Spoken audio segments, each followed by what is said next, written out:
Bismillahirrahmanirrahim. Assalamualaikum warahmatullahi wabarakatuh.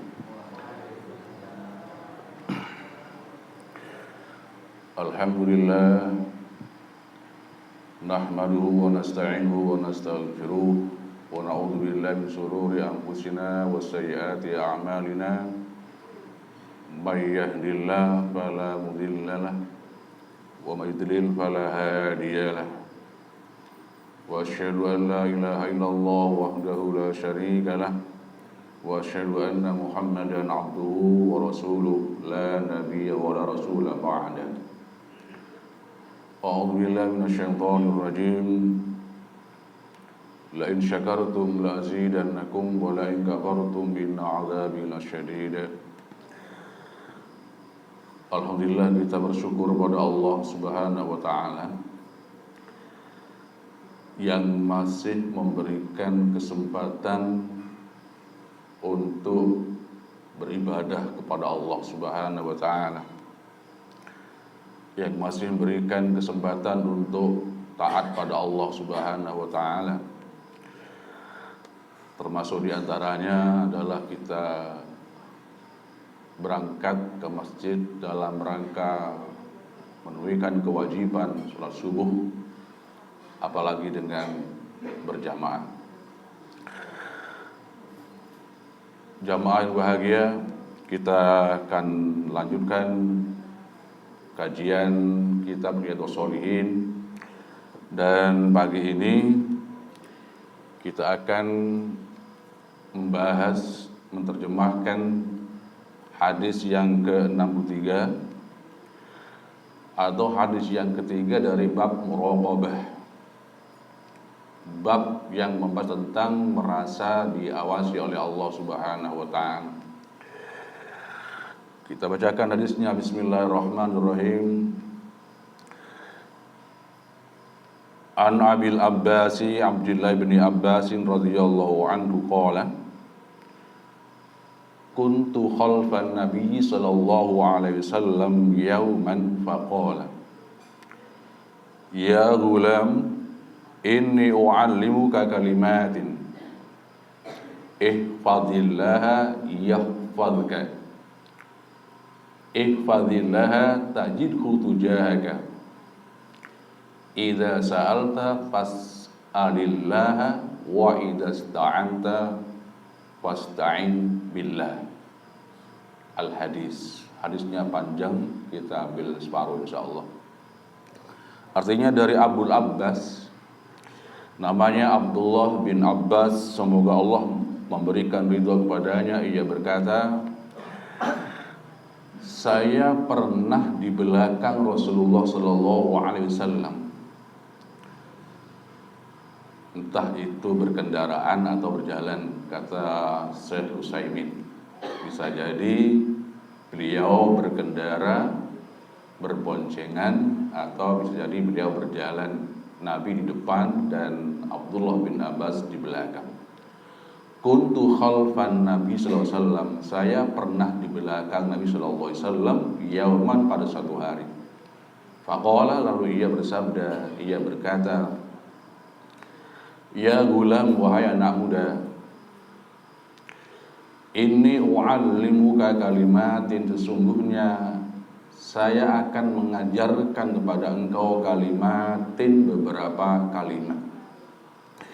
Ini menunjukkan bahwa Nabi SAW sangat memperhatikan tentang pengajaran agama kepada para sahabat.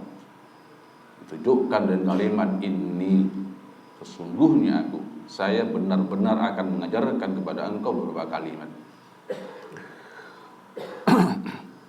Kata Nabi, ihfazillah, jagalah Allah, yahfazka, niscaya Allah akan menjaga engkau. Ihfazillah, jagalah Allah, tajidhu tujahaka, pasti engkau akan mendapati Allah di hadapanmu. Idza sa'alta, bila engkau minta, fas'alillah, mintalah pada Allah Subhanahu wa taala. Wa idza sta'anta, dan bila engkau minta tolong, fasta'in billahi, hendaklah minta tolong kepada Allah Subhanahu wa taala. Dari kira-kira separuh hadis ini, paling tidak ada 3 hal. Ada 3 hal yang diajarkan Nabi Sallallahu Alaihi Wasallam kepada Abdullah bin Abbas. Pertama adalah kalimat ihfazillah yahfadka, ihfazillah tajidu tujahaka. Hendaklah engkau menjaga Allah Subhanahu wa taala. Ini maksudnya adalah bahwa hendaknya engkau menjaga syariat Allah Subhanahu wa taala. Hendaklah engkau menjaga agama Allah Subhanahu wa taala. Hendaklah engkau menjaga hukum-hukum Allah Subhanahu wa taala. Kalimat ini sama dengan firman Allah Subhanahu wa taala, in tansurullaha yansurkum. Jika kalian membela Allah, maksudnya membela agama Allah, maka Allah akan membela engkau. Jadi maksudnya bahwa jagalah Allah adalah jagalah agamanya, jagalah syariatnya, jagalah undang-undangnya, jagalah hukum-hukumnya, yakni dengan melaksanakan perintahnya dan menjauhi larangannya.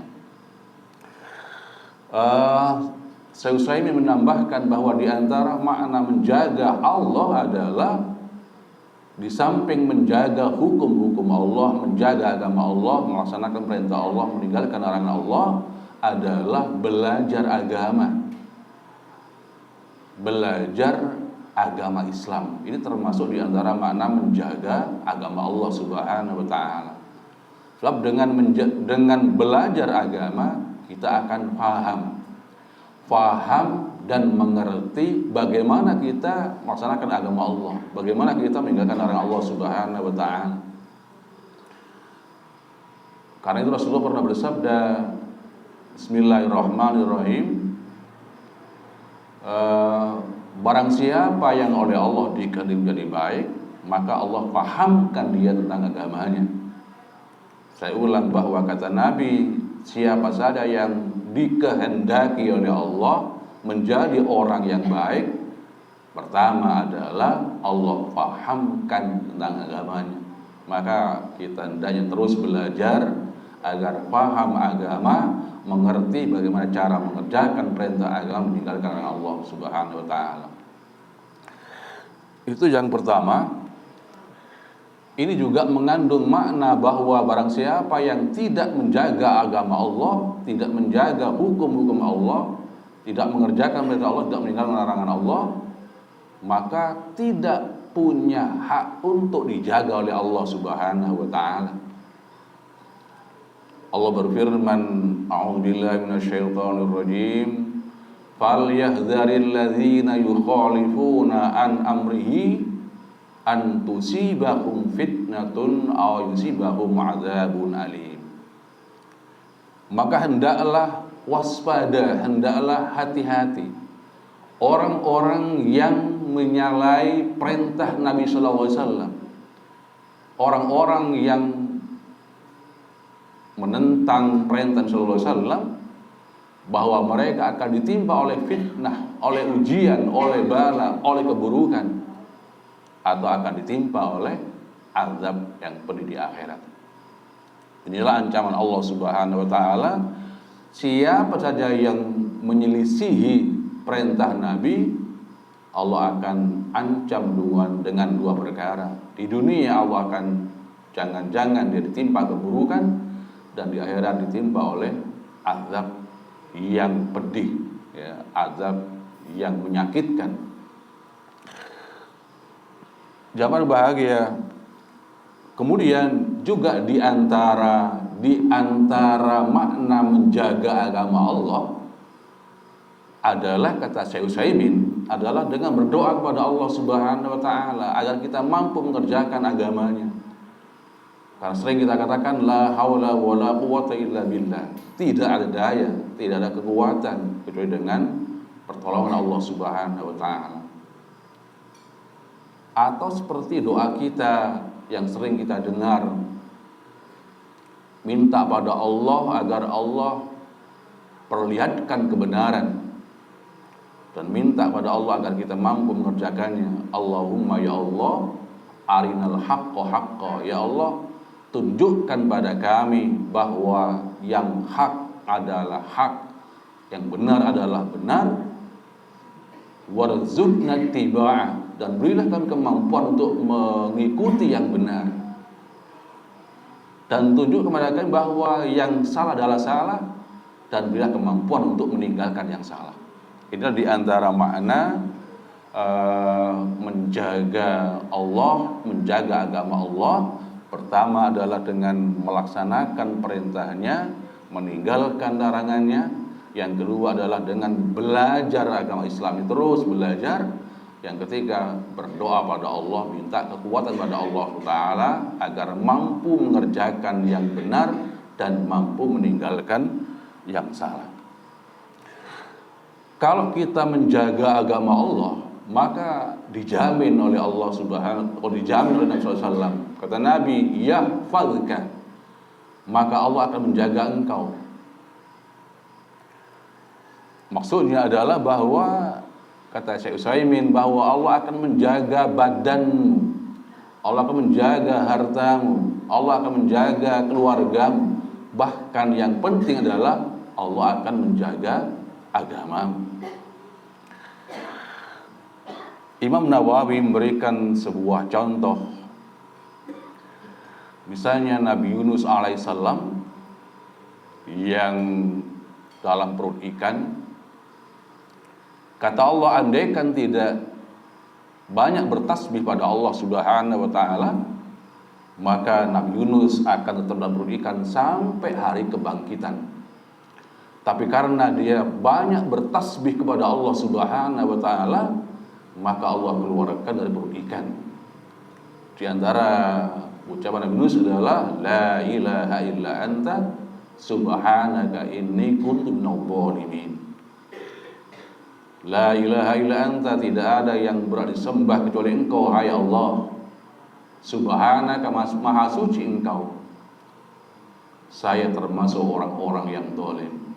Kata Allah, andaikan Yunus tidak termasuk orang yang banyak bertasbih kepada Allah, maka Yunus tidak akan keluar dari perut ikan yang besar sampai hari dibangkitkan oleh Allah Subhanahu wa Ta'ala. Itu di antara contoh menjaga agama Allah, mengerjakan perintah Allah, kemudian yahfadka, Allah menjaga badan Nabi Yunus sehingga ia keluar dari perut ikan. Yang berbahagia, kata Nabi berikutnya adalah ihfazillaha tajidhu tujahaka. Jagalah agama Allah, kau akan dapat Allah di hadapan. Maksudnya adalah bahwa Allah akan menuntunmu ke jalan kebaikan dan menghindarkanmu dari keburukan. Intinya adalah kau menjaga agama Allah Subhanahu wa Ta'ala, mengerjakan perintahnya, meninggalkan larangannya, belajar agamanya, berdoa pada Allah Subhanahu wa Ta'ala, maka dijamin dengan 3 jaminan. Pertama adalah dijaga oleh Allah Subhanahu wa Ta'ala. Yang kedua, dituntun oleh Allah kepada kebaikan dan dihindarkan dari keburukan. Bahkan sampai kadang-kadang meninggal, jasad seorang muslim yang mukmin yang bertakwa itu baunya beda. Ada seorang santriwati karena kecelakaan dia meninggal dunia. Tetangganya nyampe kepada saya, Pak, bau nerok om. Bau nerok om, ben ketika dipikul terasa sangat enteng. Di antara rahasia amalannya adalah bahwa santriwati ini pertama rajin membaca Al-Quran. Rajin membaca Al-Quran. Yang kedua, rajin membantu pekerjaan orang tuanya. Ta'alele kata orang Madura. Pertama rajin baca Al-Quran, yang kedua adalah rajin membantu pekerjaan orang tuanya. Ketika meninggal dunia karena kecelakaan, maka satu, baunya harum, yang kedua, ketika dipikul terasa sangat enteng sekali. Allah jaga hingga jasadnya berbau harum. Kita juga ingat bahwa ada seorang terkena korban bencana tsunami pada tempo dulu. Ada seorang perempuan yang ketika digali baunya harum.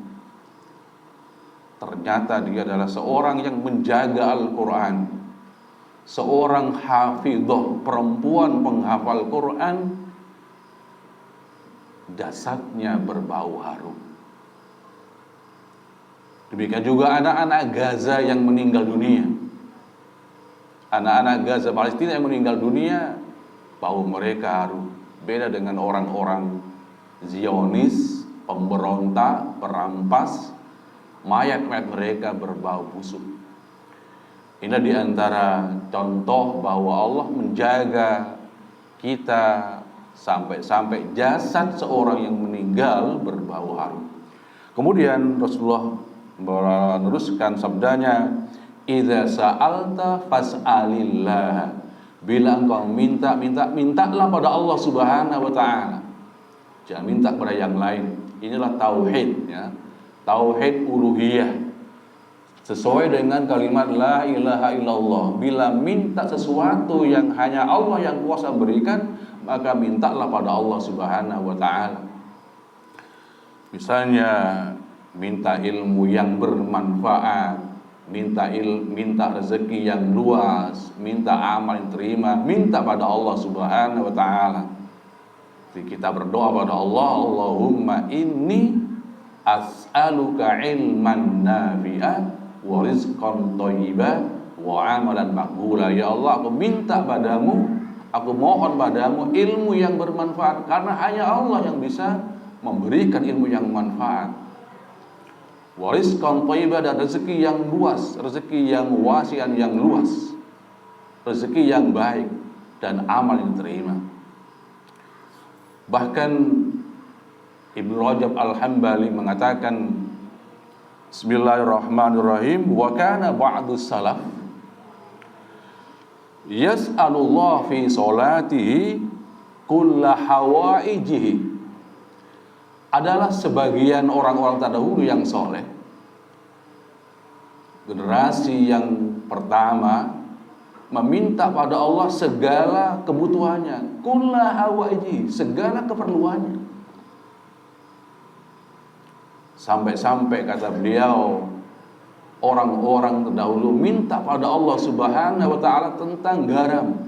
Minta garam untuk adonannya. Ya Allah, buja dah tak ada, ya Allah. Tandi pese, ya Allah. Boleh terau buja, tang adunan terau perlu buja, ya Allah. Didengar oleh Allah Subhanahu wa taala dengan cara Allah. Bisa jadi kemudian ada tetangga yang membawa garam, terserah Allah Subhanahu wa taala. Bahkan kata Rajab Al-Hambali, mereka meminta makanan untuk ternaknya. Ya Allah, tereten kaula perlu cekung, tandi cekung ya Allah. Pas berdedek maki teran cekung Pak Kandang. Allah ijabah, ya. Minta pada Allah, minta garam kepada Allah Subhanahu wa taala, minta makan ternak pada Allah Subhanahu wa taala. Boleh. Allah tidak akan pernah bosan menerima permintaan kita. Kemudian yang terakhir adalah wa idzasta'anta fasta'in billahi. Dan bila minta tolong pada Allah dalam hal yang hanya Allah yang mampu, maka minta tolonglah pada Allah Subhanahu wa taala. Ini juga tauhid. Ya, tauhid uluhiyah sesuai dengan kalimat la ilaha illallah. Pada kelaban ayat Allah, iyyaka na'budu wa iyyaka nasta'in. Ya Allah, hanya Engkau yang kami sembah dan hanya padamu minta tolong. Kalau minta tolong pada Allah Subhanahu wa taala. Contohnya adalah ketika kita selesai sholat, misalnya kita mengatakan Allahumma ya Allah, a'inni ala dzikrika wa syukrika wa husni ibadatika. Ya Allah, saya minta tolong kepada Engkau, tolonglah saya ya Allah, agar saya bisa menyebut namamu, agar saya bisa mengingatmu. Kalau bukan karena bantuan Allah Subhanahu wa taala, kita tidak akan mampu menyebut Allah Subhanahu wa taala. Kalau bukan karena bantuan Allah Subhanahu wa taala, kita tidak akan mampu mengingat Allah Subhanahu wa taala. Hanya Allah yang bisa memberikan kemampuan kita untuk kita menyebut pada Allah Subhanahu wa taala. Ya Allah, bantulah saya, tolonglah saya agar saya bisa bersyukur pada Allah Subhanahu wa taala. Ya Allah, tolonglah saya agar saya bisa beribadah dengan sebaik-baiknya padamu ya Allah. Minta tolong pada Allah Subhanahu wa taala. Wa idzasta'anta fasta'in billah. Inilah diantara sebagian kandungan hadis 63 dari kitab Riyadhus Shalihin. Intinya adalah pertama, kita diminta oleh Nabi agar menjaga agama Allah Subhanahu wa taala. Yang kedua adalah kita diminta oleh Nabi agar kalau minta pada Allah Subhanahu wa taala. Yang ketiga, kalau minta tolong, maka minta tolong pada Allah Subhanahu wa taala. Adapun dalam perkara dunia, boleh kita saling tolong dalam kebaikan takwa. Tapi hakikatnya Allah lah yang menolong kita. Kalau Allah berkehendak, maka kita akan sukses. Dan kalau Allah berkehendak, kita juga tidak akan sesuai dengan yang kita harapkan. Mudah-mudahan ada manfaatnya. Mohon kekurangannya. Assalamualaikum warahmatullahi wabarakatuh.